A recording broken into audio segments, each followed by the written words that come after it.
Ciao, welcome back to Geriatric Alpha Runt Productions. I am your host on YouTube called Garp, named Garp. This is my friend YeppieTomasian. Am I saying your name the right way? Tomasian. Tomasian. All right, Yeah. I was going to say, I know that there's probably a way to say that. We were going to talk about nationalities in one of our subjects. Depending on if you're Armenian or not, it'll sound different. Right. I was afraid I was going to butcher that. But in this segment, we're going to talk about technology, AI, all the new fun stuff in the media right now about this AI outlets. I don't know if you've been following that stuff.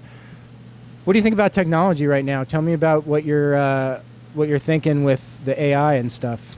Yeah, AI is super interesting. It's starting to get involved in everything. I am by no means an expert in AI. I just see how it's evolved and affected my life. I think it's really interesting to see, because when I grew up, I was born and raised in Santa Clara, California, right before the tech boom. So, Okay.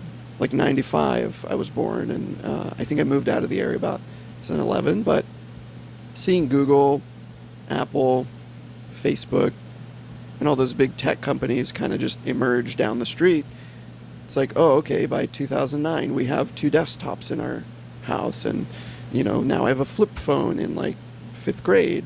And then by, I think, age 13, I had my first iPhone, and I'm just like, what is all this? But it developed so rapidly that I didn't really know what to think of it. I really didn't know what to do with it, and I kind of just was raised with technology in a way Right. So social media is a good example where from a young age I would associate my identity with the things that I would post on the internet. It was something I really thought about a lot as an adult, where a lot of what I believed was just things that I saw on the internet. And then I would post about it, and then people would interact or engage with it, and it almost recreated this alter ego where I'm just those are the things I'm really interested in.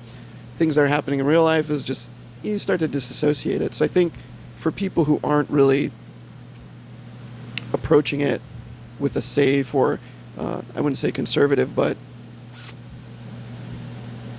what's the word? Cautious, because there's moderation. And everything is fake now, because the way that AI is, Michael Scott was just mentioning that he could just put in his books here into the AI, and they'll do a Michael Scott book in 3 minutes, based on his previous book. So he doesn't have to write books anymore, because all he has to do is feed information into AI, and it will create a Michael Scott book. Yeah. Well, the media, as in, a book, a movie or some sort of content media, and then the intelligence itself, I think are 2 different things. I think you could put that same intelligence into any piece of technology, where we were just talking about it the other day, the Tesla can drive itself around. I think pretty soon these cars are going to be automated to drive a route, or if they aren't already are.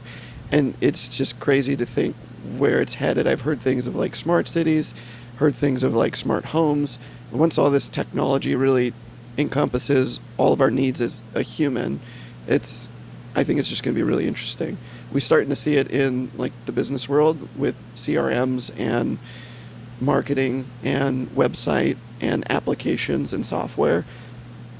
If you have one effective AI model, you can kind of plug it into all those things, and then all of a sudden it's an all-in-one thing. And I think we're going to see a huge shift with language models that can maybe code and construct its own thing. You can ask an AI model, create a CRM for me that pumps out emails, that goes on to Google and does all the marketing for me, and creates all the flyers, all the events, all of the logistics for ordering and shipping the materials we need. And I just think jiu-jitsu business, right? You could have an AI bot eventually, I think in the near future, do all these things for you. So and you hear it a lot. It's not AI you have to worry about. It's the person using AI that you have to worry about. But I just think it's really interesting. One thing we had said it the other day, Kathy Wood was talking about on Diary of a CEO podcast saying there's going to be smart cities, and you're going to see things like Teslas or other vehicles that are driving themselves that are owned or operated by the city itself, and they're just going around as taxis. Right. And that, yeah. I think that's really for sure where we're headed in the future with automobiles. I think that you're going to see less humans driving, the Outside computers of metropolitan areas. Yeah, like they'll tell you you can drive on the roads between these hours on these roads, because generally people aren't going to want human beings out there driving, creating mistakes and errors that are going to be costing lives, because the grid is going to be much safer run by the computer. Yeah. And we're not now even we're driving getting into, cars like, anymore. Terminator. Yeah, and we had discussed this. It's not like we really prepared, but like, you know, some of the stuff we got excited about was that this idea of drones. You know, you're definitely going to be seeing the drones show up at your house, Like the unmanned. little like helicopter drones. Yeah, and like, you get in it, and it's going to take you to the airport, and then you get on your flight, and it's like, Like you're the not going to be VTOLs. flying the drone. Yeah. It's going to be left to a computer or someone else who's handling it for you, like some sort of a pilot. But we're going to be taken to the skies too. This idea that we're going to be driving on the ground is like silly. Everything's Yeah. going to be in the air. Well, I think, yeah, if you have automated vehicles, there's going to be a lot of priority for the vehicles that are for commercial use. So I think roads are now going to be more for production line. Like, why wouldn't you use ground transportation if it's more cost effective to transport production supply and just fly people around, right? Like VTOLs, vertical takeoff and landing, the electrical automated ones. I think Archer is a company that's making these new vehicles. You can look them up. Yeah, there's a lot of them for sure. And so I know there's one in the Bay Area that it has projected like a timeline of when they plan. I think there's a pre-order for Oh, wow. a personal one. Yeah, it's kind of They interesting. don't require pilot license in these things and stuff. It's crazy. And that's the part that I'm kind of worried. Not worried, but that's the part that I'm confused about how it's going to come and when to fruition. you get enough brave people. Wasn't there a flying person around. who died when the self-driving stuff came out? When's the last time you talked about that? I think it was in mean, Palo Alto. There was like construction on the road. It couldn't figure out left or right, and it just hit something, and Oh, the wow. driver died. Yeah. and it sounds reasonable to have an accident, you know, if you're doing this enough. So the interesting part about this discussion is that a mere 100 years ago, in 1925, there was automobiles, but barely anybody owned one. Barely anybody used them. Like in 1925, I want to think that most people were still riding around in the major cities with a horse and buggy, and yes, there was people with cars, but like, we've come so far in 100 years. Where will we be in the next 100 years, and how did we come so far so quick when we weren't even, like, I don't know when we took off and flew, like when the Wright brothers took off and flew, but it had to be the turn of the century, the early 1900s, and now look where we are a mere 100 years later.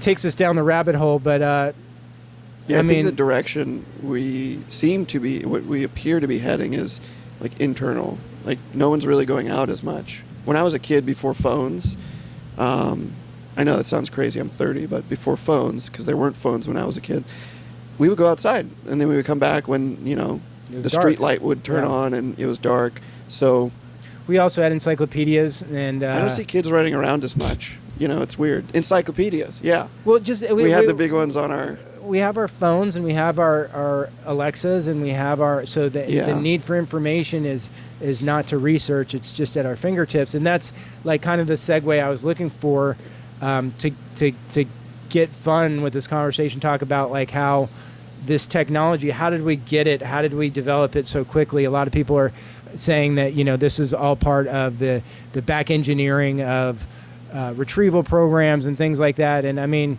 far be it for me to ever cast judgments or know anything, but it is pretty amazing to think where we were 30 years ago. We're getting real abstract now.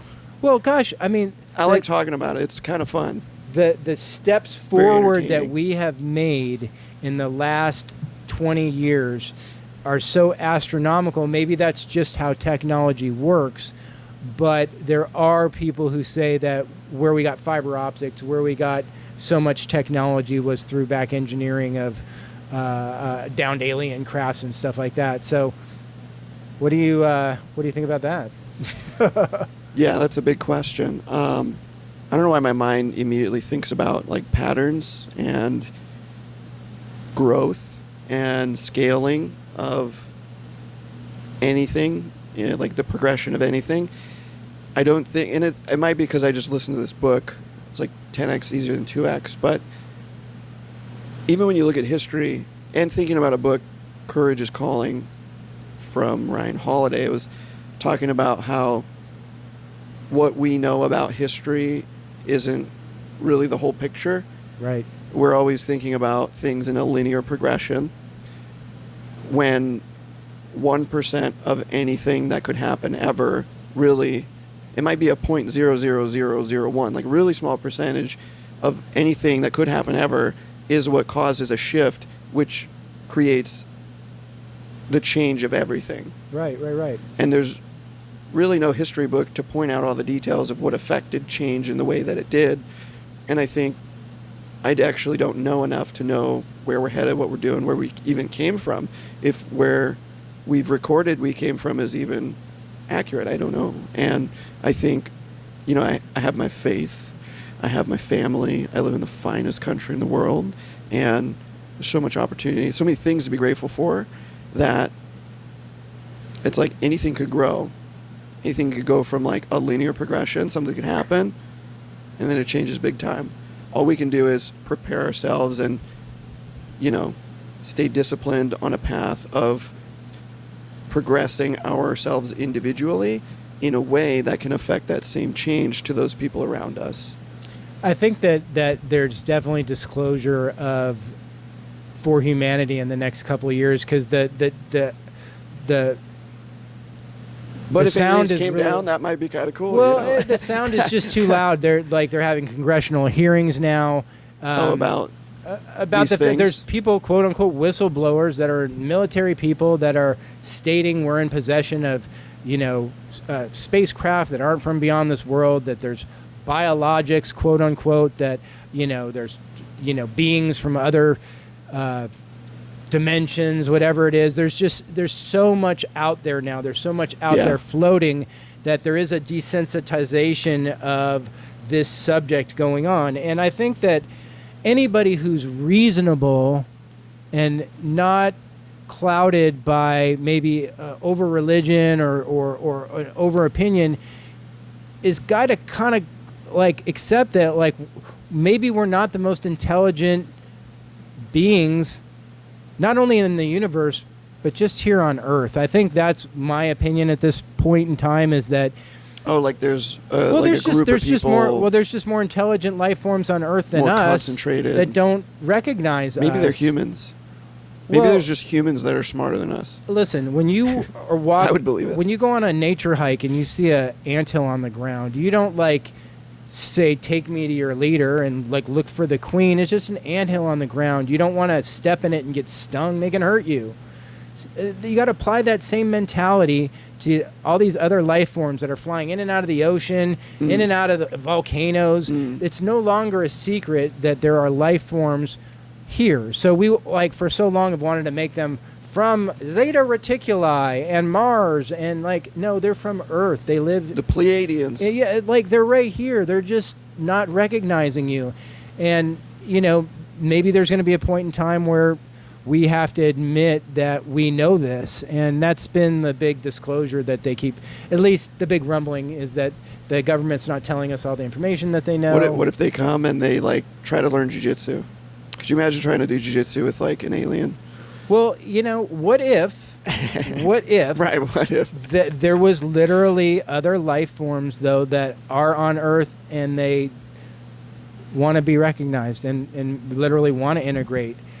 How life-changing would that be to have? I mean, because that's straight science fiction, and that is too much to comprehend. That we're going to recognize separately, because again, I'm going down the rabbit hole big time, but anybody who's ever followed any of the UFO stuff that they talk about the various types of aliens now, like the small grays, the large grays, the Aryan or the Nordics, and they have like, I mean, you hear about it all the time, the reptilians. It's like, this is becoming common jargon, the pop culture dialect, these words. And where there's smoke, there's fire. You got to wonder, you know, well, like what's true and what's not. And one of the big ones that I heard that it's just, I mean, either we're going to like find out or not, is the first one on the horizon is this AI Atlas thing. You've heard about this big rock that's coming here. There's some people want to say it's a comet. It's course correcting. It's going to be flying past Earth here next month. Like it's on it's changing its trajectory to come to us. It's literally changing trajectory to fly by all the planets in our solar system. Oh, weird. It's being said by literally astronomers at Harvard that this could be a alien spaceship. I mean, you know, those of us who want to hear something wild and crazy or got wide open ears, could be all about nothing, but so it's an object that is changing its course and for some reason. And it's flying by all the planets, almost doing a drive-by of the planets in our solar system. It's like a different pattern of movement. It's not. They were first calling it a comet, but at this point, it's pretty much become a consensus that they don't know what it is. But and no comet moves like this. Is yeah, what they're saying. And that we'll find out literally in the mid-November, and it could be about nothing. But it's interesting stuff because there has been a big story by George Knapp and Jeremy Corbell, who are the big head guys of this whole Lou Elizondo and a lot of these guys who are out there out in front. And they have been saying that the government's going to stage a fake alien invasion to bring the world together and get everybody on a common currency unite. And do some of these various things against aliens. And they've been saying this for a long time, and they've been verbalizing it. So it is funny because it's following that pattern of the story, and it'll just be interesting to see how this plays out. So I think if aliens do come, personally, I think it might be outside of anything we can perceive with our senses, because we attribute a lot of what we know from our senses and our perception of reality to what could be an extraterrestrial being. And I'm just thinking there are other forces that could be intelligent in the world that we can't even see. AI could be one of those, but I think if there's one outside of the atmosphere, you know, who knows the conditions that need to be met in order to exist out there. I don't even know if we know fully, you know. So right. it might be like a smell.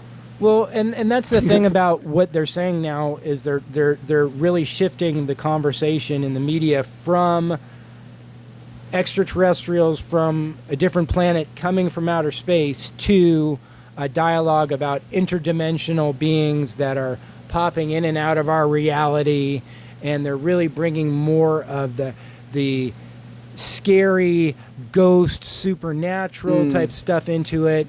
There's this thing called Skinwalker Ranch, where maybe you've heard of this, where there's a lot of this like UFO activity happening in simultaneous with the supernatural stuff, which I hate that shit. I do not like I'll talk about UFOs, and my grandma would say I rebuke that in the name of Jesus. I don't want to talk about like satanic stuff. I don't want to talk about ghosts, because I believe if you want to conjure shit up and you want to play with Ouija boards and you want to bring negative energy like that, there's shit I believe that there's stuff that is supernatural that you're not going to be able to explain. So you're best to keep your